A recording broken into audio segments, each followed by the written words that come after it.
perbuatan apa yang bisa kemudian membuat Mas Roy dan Dr. Tifa tiba-tiba diancam dengan ancaman hukuman 8-12 tahun penjara? Kan itu ngawur sesungguhnya. Padahal kasus awalnya adalah kasus pencemaran nama baik dan fitnah. Ada orang yang merasa dicemarkan, merasa difitnah.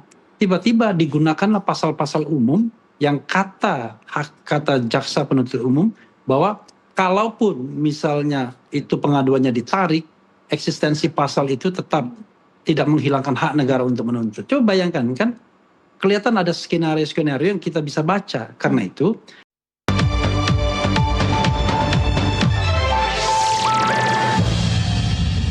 menimbang bahwa tindakan pemohon mengajukan permohonan pra-peradilan terkait penetapan tersangka setelah pelimpahan perkara dan setelah pra-peradilan pertama mencapai tahap kesimpulan adalah bentuk nyata upaya untuk menunda-nunda dan mengganggu proses pemeriksaan pokok perkara. Menurut hakim, upaya ini adalah salah satu bentuk penyalahgunaan pra-peradilan.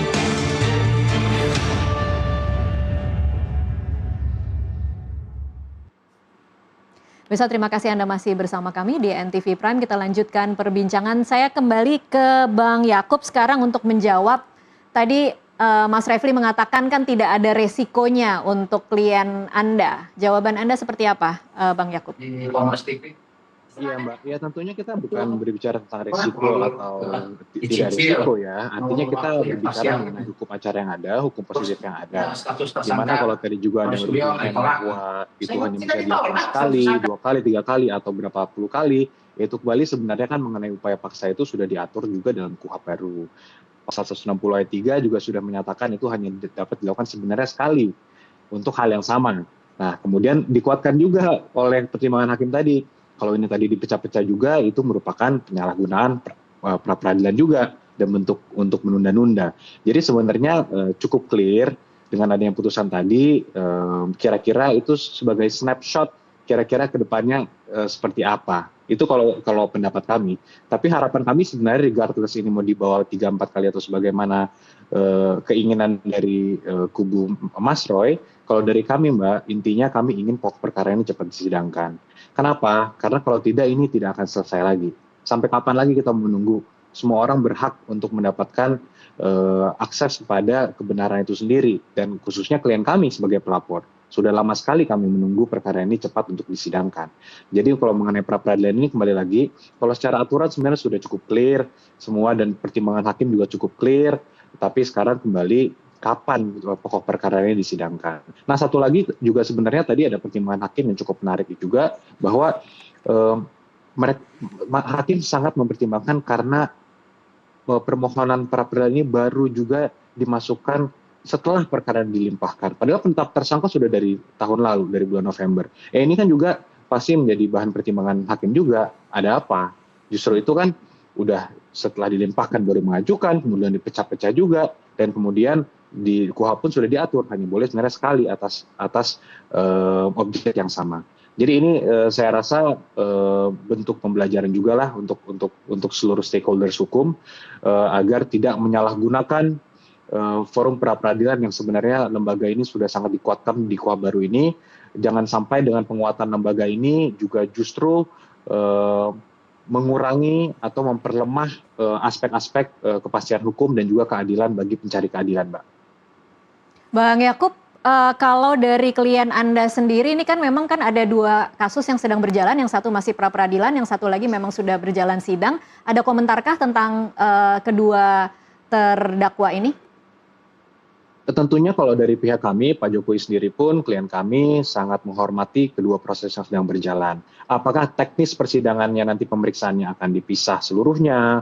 Apa nanti akan dilakukan secara bersama-sama untuk sebagian? Contohnya mungkin di bagian pemeriksaan saksi, pemeriksaan alat bukti dan sebagainya akan bersamaan. Ataupun totally separate, kami semua serahkan kepada majelis hakim yang memeriksa. Dari sampai sekarang pun Pak Jokowi akan siap untuk hadir, siap untuk memenuhi semua panggilan, dan juga siap untuk menjalani semua proses yang ada.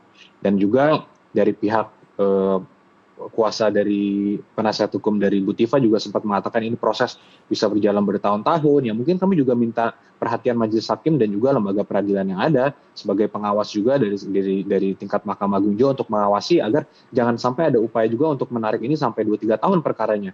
Walaupun ini tidak ditahan, tapi seluruh pihak berhak untuk mendapatkan kepastian hukum. Jangan sampai peradilan yang adil dan murah dan cepat itu asasnya justru jadi hilang. Justru ini dikatakan harus bertahun-tahun karena ratusan alat bukti dan sebagainya. Itu mungkin yang satu menjadi perhatian kami, Mbak. Oke, baik. Saya ke Mas Refli lagi. Mas Refli, kalau ditanya target Anda per hari ini, mana yang lebih berat, Mas Refli? Memenangkan perkaranya atau bertahan selama mungkin untuk membuktikan bahwa proses penangkapan, penahanan itu dilakukan dengan tidak benar melalui pra peradilan? Gini, tidak ada dikotomi. Jadi seolah-olah bahwa pra peradilan ini adalah upaya untuk melama-lamakan proses. Enggak dong. Cara berpikirnya itu cara berpikir yang menurut saya prejudice. Jadi yang benar itu adalah kita memanfaatkan dua instrumen ini untuk memenangkan klien kita, ya. Untuk menghindarkan, untuk membebaskan dia dari dakwaan-dakwaan yang sudah dibuat oleh jaksa penuntut umum. Baik. Yang kita sudah bisa baca dari dakwaan yang dibacakan terhadap Dr. Tifa. Terutama ya penggunaan pasal 32 ayat 1 dan pasal 35 Undang-Undang ITE itulah yang kemudian kita anggap itu penggunaan undang-undang yang sembarangan. Bayangkan coba, perbuatan apa yang bisa kemudian membuat Mas Roy dan Dr. Tifa tiba-tiba diancam dengan ancaman hukuman 8-12 tahun penjara. Kan itu ngawur sesungguhnya. Padahal kasus awalnya adalah kasus pencemaran nama baik dan fitnah. Ada orang yang merasa dicemarkan, merasa difitnah. Tiba-tiba digunakanlah pasal-pasal umum yang kata jaksa penuntut umum bahwa kalaupun misalnya itu pengaduannya ditarik, eksistensi pasal itu tetap tidak menghilangkan hak negara untuk menuntut. Coba bayangkan kan, kelihatan ada skenario-skenario yang kita bisa baca. Karena itu, salah satu upaya kita adalah berusaha merontokkan eksistensi pasal 32 ayat 1 dan pasal 35 melalui pra-peradilan. Dan memang kita memilih satu-satu pasal. Jangan lupa, yang tidak boleh itu adalah pasal yang sama, hal yang sama. Iya. Tapi kalau hal yang berbeda, jadi kalau baca pasal itu harus jelas. Pasal 160 ayat 3 ya. Permohonan pemeriksaan sah atau tidaknya pelaksanaan upaya paksa yang diajukan oleh tersangka, keluarga tersangka atau advokatnya sebagaimana dimaksud pada ayat 1 hanya dapat diajukan satu kali untuk hal yang sama. Jadi tentu kita tidak bisa lagi mengajukan pasal 32 ayat 1.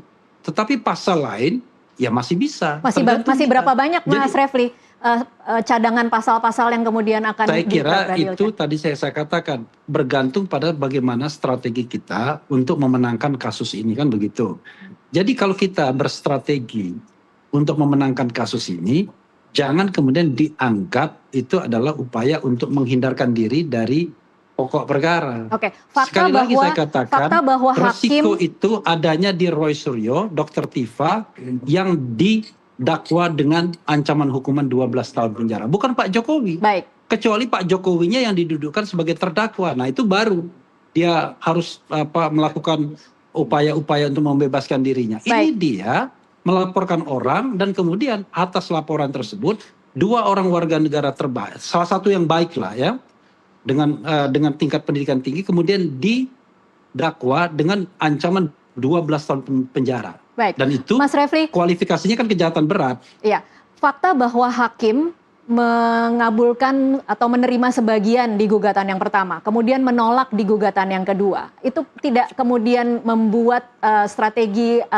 yang harus disusun dengan berbedakah untuk 3 dan 4? Saya kira kita nothing tulus ya di dalam pra peradilan ini. Kita sudah menghitung success story pra peradilan itu kecil, tetapi toh ternyata kita bisa buktikan kita menang di prapit pertama. Yang kedua kalah, ya kan? Yang ketiga siapa tahu menang lagi kan? Jadi kita mengajukan ini berdasarkan hak yang dimiliki oleh tersangka. Karena itu tidak ada orang yang kemudian bisa melarang hak ini digunakan. Kecuali tadi hukumnya berubah. Selama hukumnya tidak berubah, maka tidak boleh orang melarang untuk menggunakan hak. Baik. Namanya hak itu bisa digunakan, bisa tidak. Baik. Nah, apakah kemudian kita akan menggunakan lagi hak untuk melakukan atau mengajukan pra-pid lagi, nanti akan menjadi bahasan di tim kita. Kan kita tidak boleh juga reaktif begitu. Oke, Mas Refli, kalau kemudian ada yang bertanya kalau yakin tidak bersalah, mengapa tidak membuktikannya langsung di sidang pokok perkara? Ini kalau ada pertanyaan ini pasti orang yang pertama kali melihat hukum Indonesia, ya kan? Melihat persidangan di Indonesia, melihat fenomena.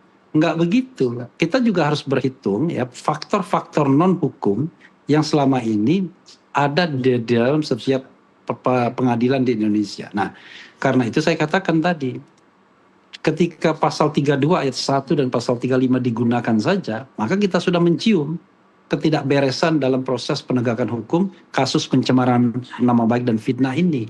Karena itulah kita menggunakan segala fasilitas untuk merontokkan kedua pasal tersebut.